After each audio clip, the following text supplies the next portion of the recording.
So today I wanted to talk about another one of my very favorite plants, big surprise, one that Liv has mentioned a couple of times and that I keep putting off, but it's the Juneberry.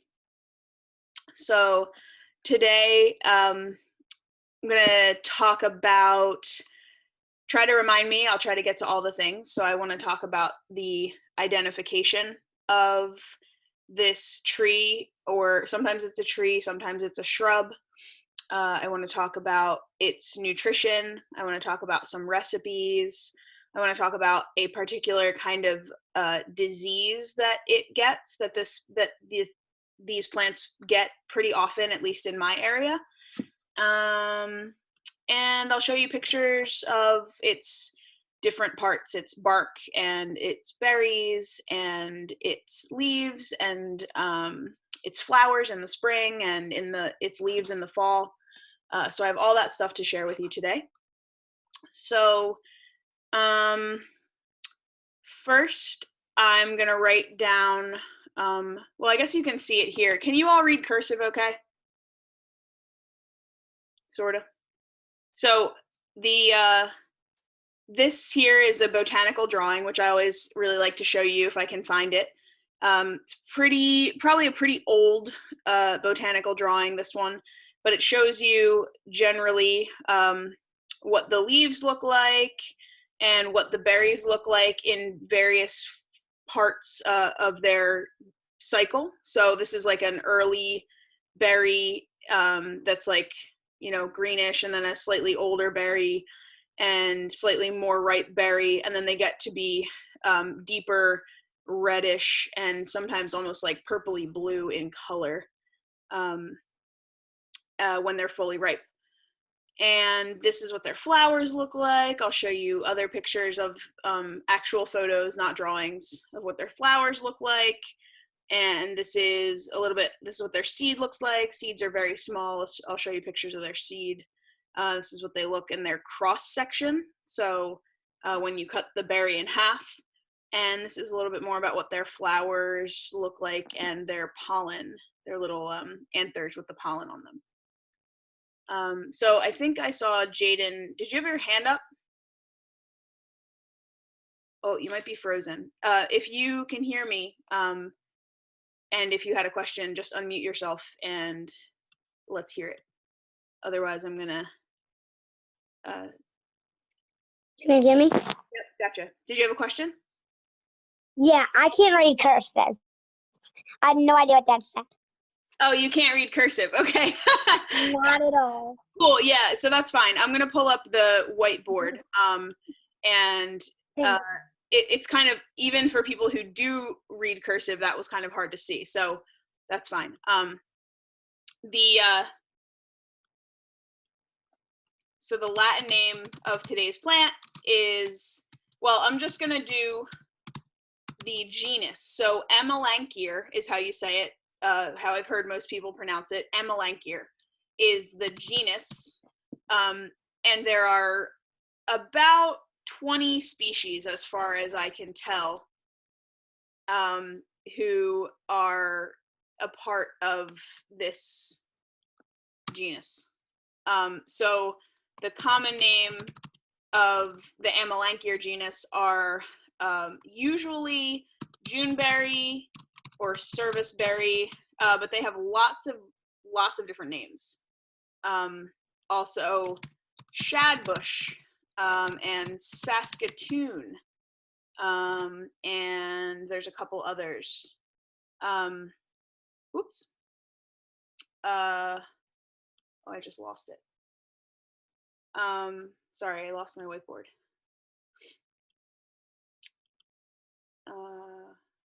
Come back. Sorry, guys. There it is. Okay. So there's like a bunch of different common names for this plant because there are so many of them, and they actually cover most of the United States and Canada in terms of the species, where the species are native. So different species native to, I believe, all states in US except Hawaii, and all Canadian provinces, which is pretty awesome. I don't think there are that many plants that we can say that about. So that means that any of you, wherever you are, have a native Juneberry species near you. Does anybody want to take a guess as to why people call them Juneberries? Karen, what do you think?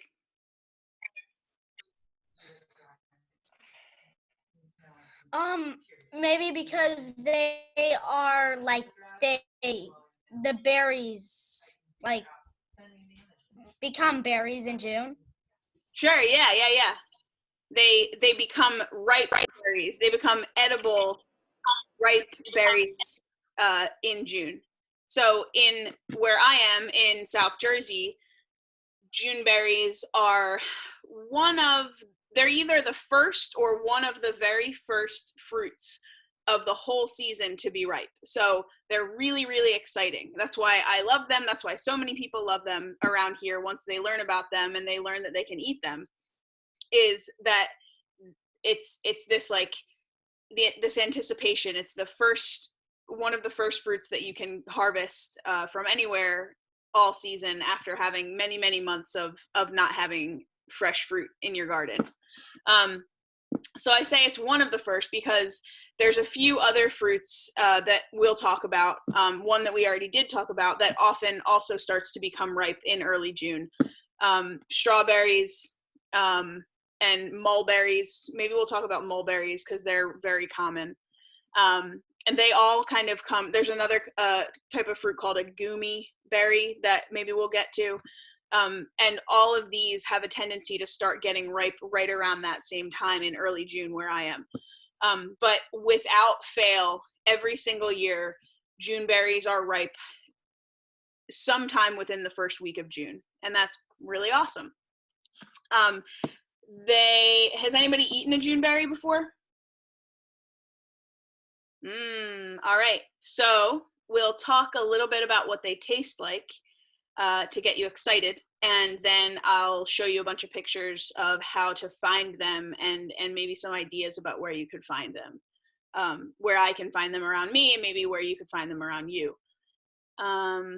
So I'm going to show you a picture of what the ripe berries look like when they're super, super ripe.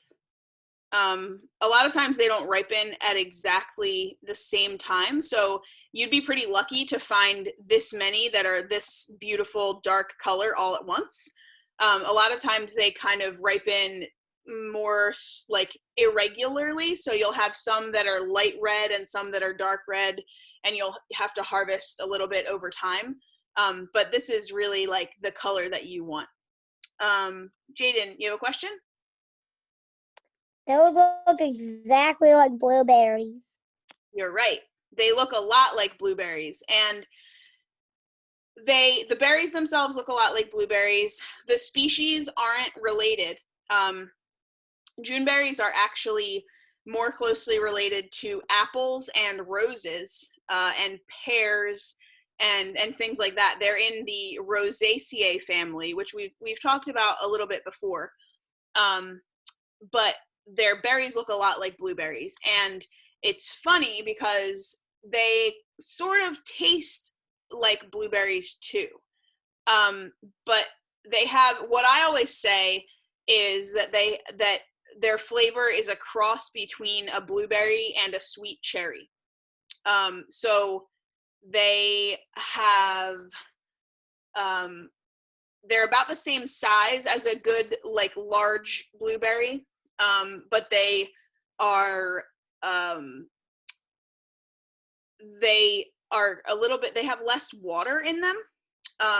So blueberries have a lot more water, and one of the great things about having less water in them is that they're actually better for you. They end up being like, these individual berries end up being more healthy. So not only are they delicious, but they're really nutritious. And we all know blueberries are super good for you. Blueberries are really high in all sorts of vitamins and minerals and antioxidants, and they're very healthy.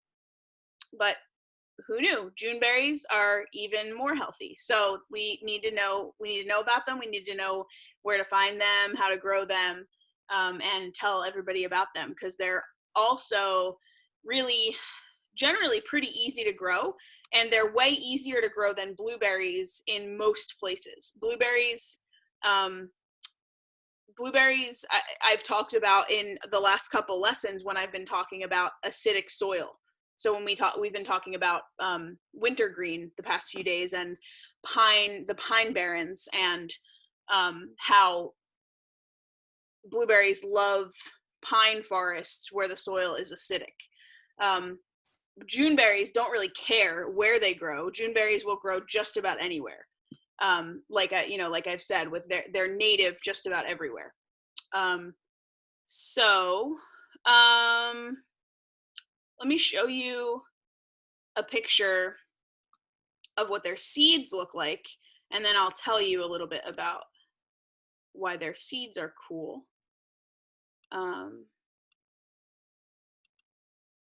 right, so this is, can you all give me a thumbs up? I think I'm having some internet trouble today, and I'm not sure if you can hear me or not.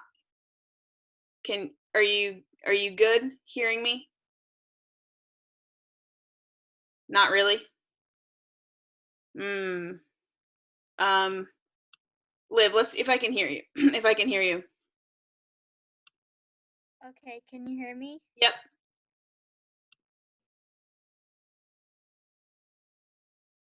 I might. It's kind of glitch talking. It kind of like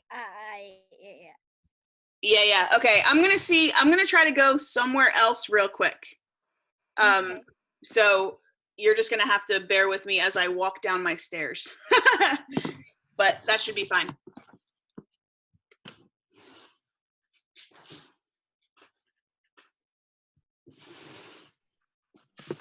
Just gonna go on a little journey, hopefully somewhere where there's better internet.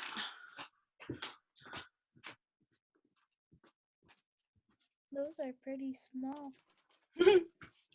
My attic, my office is in my attic, and I usually don't get very good internet up there. So let's see if I can go in here. Wow. All right, let's try this.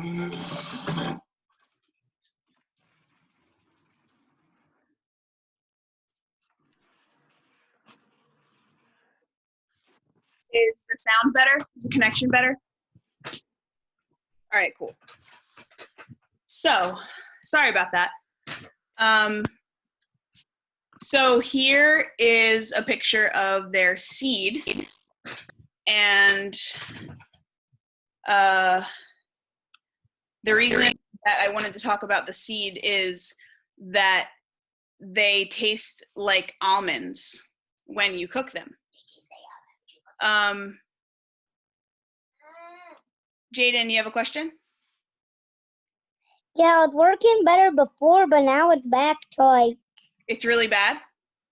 Yeah, I can't tell why. Maybe it's where I am, so it's like I hear you that way. I don't know. It's Yeah, worse. like maybe it did my connection. It's worse than it's ever been before. I think it's getting all weird. I think there's a lot of people that are using Zoom right now all the time, so it also might be that. So hopefully you can bear with me. Just give me a big thumbs down if you totally lose sound. But the Juneberry seeds are, because it's in this Rosaceae family, they're related to apples and roses and pears and things like that. There are a lot of these fruits that we eat all the time that have a specific type of specific type of chemical in them that's called amygdalin. And I'm going to write that down. I think it's spelled like this.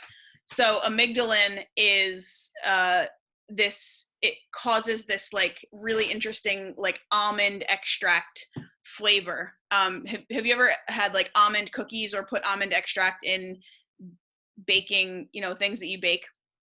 So when you bake with Juneberries, the baking process makes the seeds kind of like open up and bake and create this really lovely almond flavor.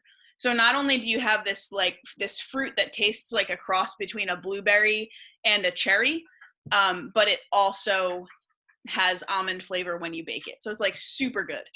And that's why I love them, and that's why I love to tell people about them. The seeds are really small, so you can eat them. You know, you can just like, it's not like gross in your mouth or anything like that. It wouldn't be like eating apple seeds or watermelon seeds or something like that. They're pretty small. So let me see. I'm gonna move into, I'm going to share with you a little bit about their nutrition, and then we'll do some identification stuff.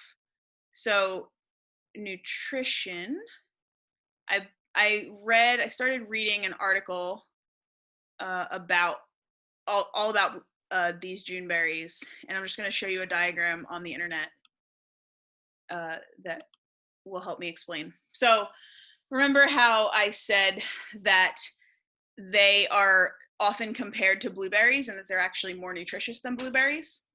Well, this is a chart on this website that shows the comparison between blueberries and Juneberries, and it shows you based on a 100-gram serving size, so based on the same amount of blueberries and same amount of Juneberries next to each other, that Juneberries have almost double, pretty much exactly double the amount of protein, which is pretty great. They're really high in iron. They're really high in calcium. They have more than twice the amount of fiber. And I believe phenolics are related to the antioxidant power. So they have more antioxidants than blueberries as well, per the same amount.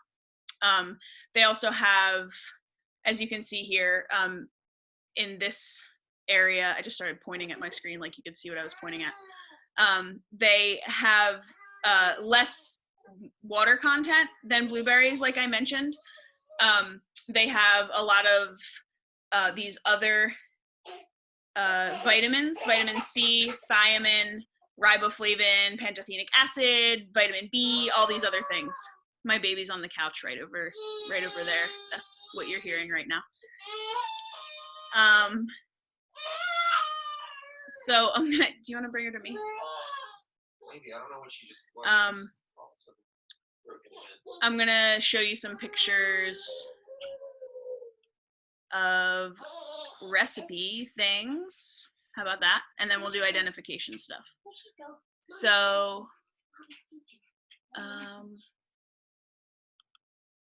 the easiest way, I mean, besides just eating them right off the tree, which I highly recommend, just eating as many as you possibly can whenever you can find them. It's really fun and easy to make Juneberry muffins.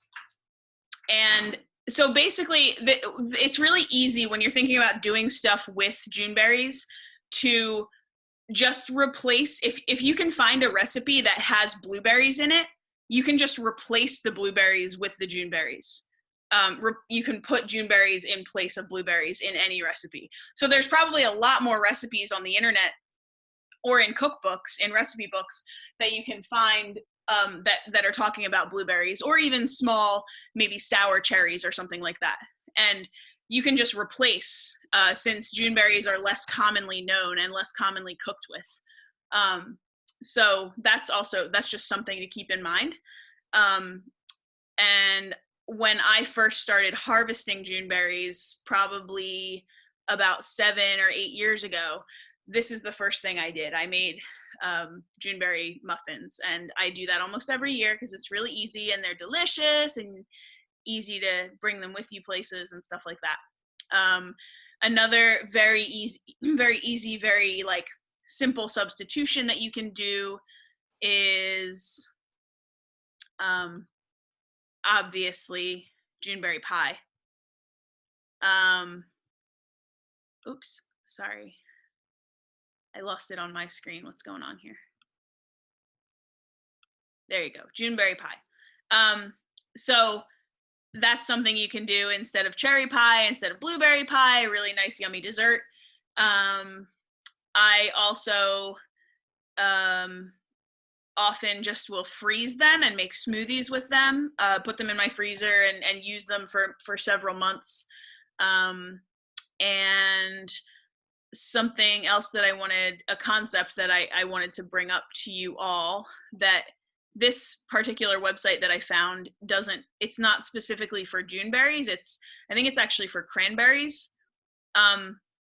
is for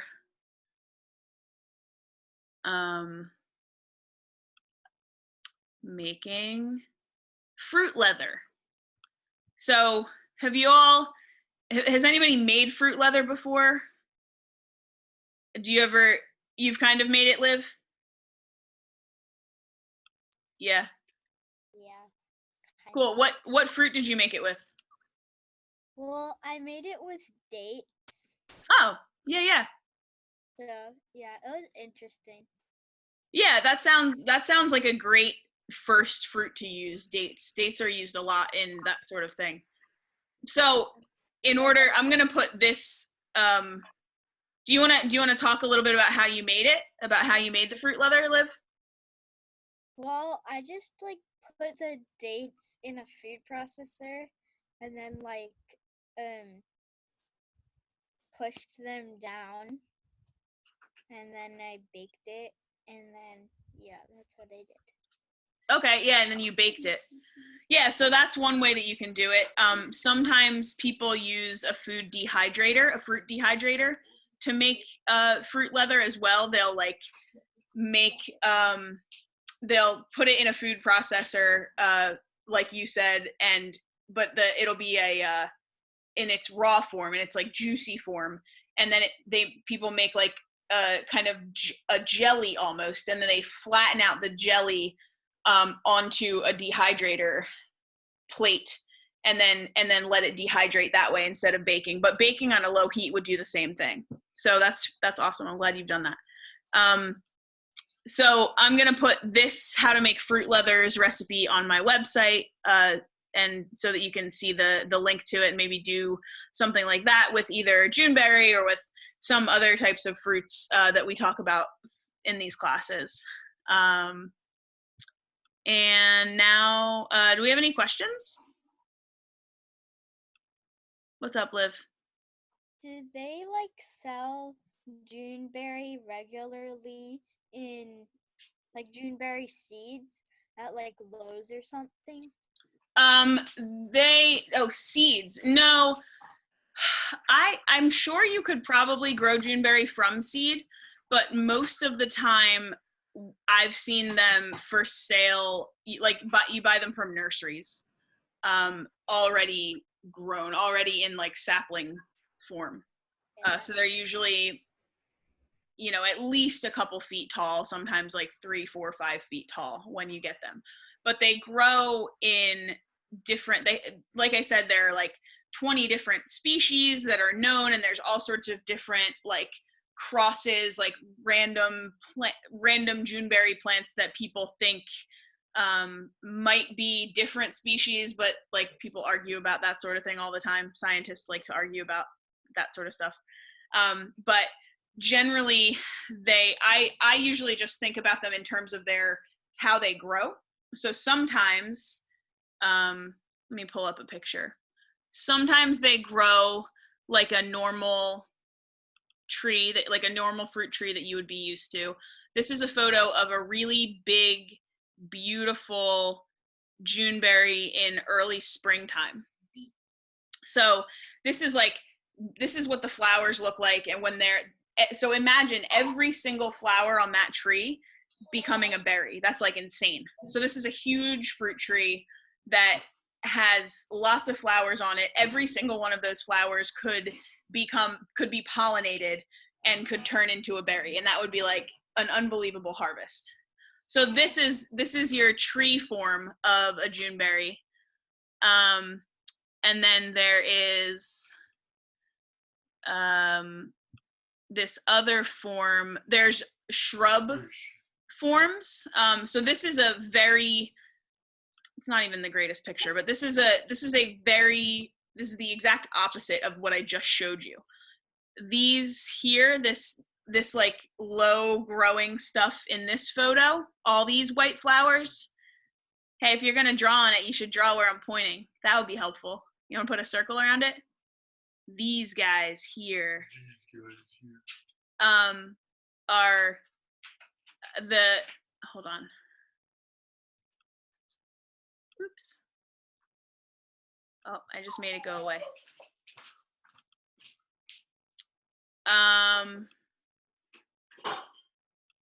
So these guys here are shrub Juneberries, and they're very, very low growing. They're probably only a few feet tall, and they're just like expanding out across the ground, very much in the way that I've talked about in the past, how like mint plants and stuff, it's kind of a similar way that these can spread through their roots. They like put down branches and they send out these like rhizomes, these long roots, and they shoot up what are generally referred to as clones.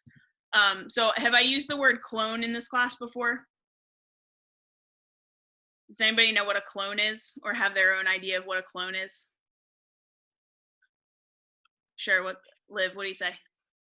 It's where people take like a plant and then they take like some of its DNA and they replicate it, so then like if that plant had a good mutation, then it would make another better species that could survive longer. Sure. So that's an explanation of cloning, that like human cloning. So where you would take like a piece of tissue, like tissue from one plant or from one mushroom or something like that, and like in kind of laboratory conditions, you could then get more and more and more of that plant or mushroom, and that's exactly the same genetics. It's like the same exact organism essentially, but that you'll get as many as you want essentially. So when I'm talking, and that's a great answer, that's what I'm talking about is pretty much that, but it's nature doing it. It's the plant doing that by itself. So it's possible that with this particular, I don't know for sure, but it's possible that all of these little plants down here could actually just be one individual organism that has spread out and created a bunch of different clones of itself just from its own roots. Does that make sense? So that's one of the things that's really cool about the shrub Juneberries, that they can spread like that. And there are certain times when it's good to have a tree, and there are certain times when it's better to have a shrub, if you're a gardener, depending on how much land you have, how much how much space you have, how much sun or shade you have, whether you already have lots of trees. Because the way that I garden is I like to garden in different levels. And I think that some of you kind of know about that, and you might actually have that in your yards already. That sort of idea of having trees and shrubs and bushes and smaller, ground cover plants like I've talked about, and, having all these, not only do you have a whole bunch of things spread out all over the place, but you have things that are also growing in different height levels. And that's the way that a forest is, right? That's the way that a natural forest grows. And that's the way that I like to think about things. So what else can I show you to help you learn? So this is just a good picture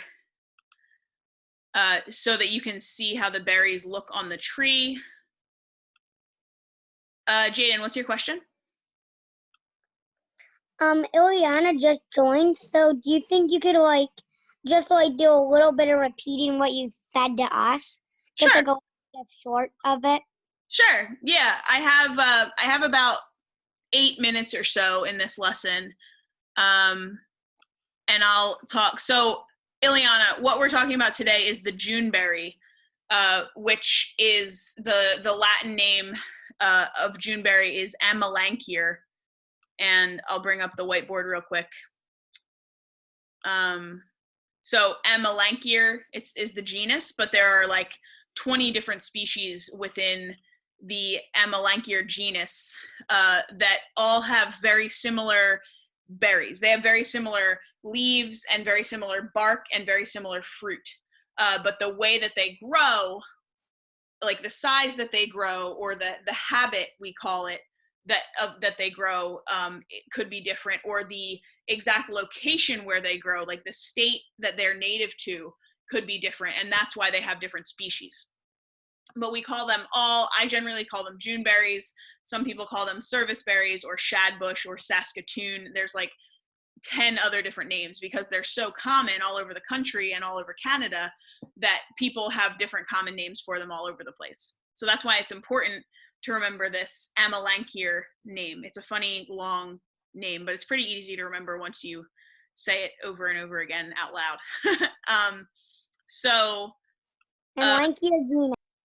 Amelanchier, exactly. So this is what Juneberries look like on a tree or on a shrub when they're becoming ripe. So this one here, this like pinkish one, is not ripe yet.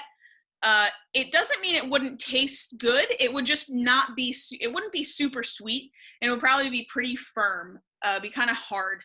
So you really want to start eating them when they get to be this like darker red, darker like bluish purple color, like these here, is when you would want to harvest them. Be aware that birds really like them a lot, and that's great, and we want to share with birds. So you're gonna be competing a little bit with birds and with squirrels and probably with deer, depending on where you live. But these trees get so many berries on them that I really can't imagine you not getting enough, based on the sharing with other creatures. So this is what you want to look for around this time. I guess this is what they would look like, at the end of May.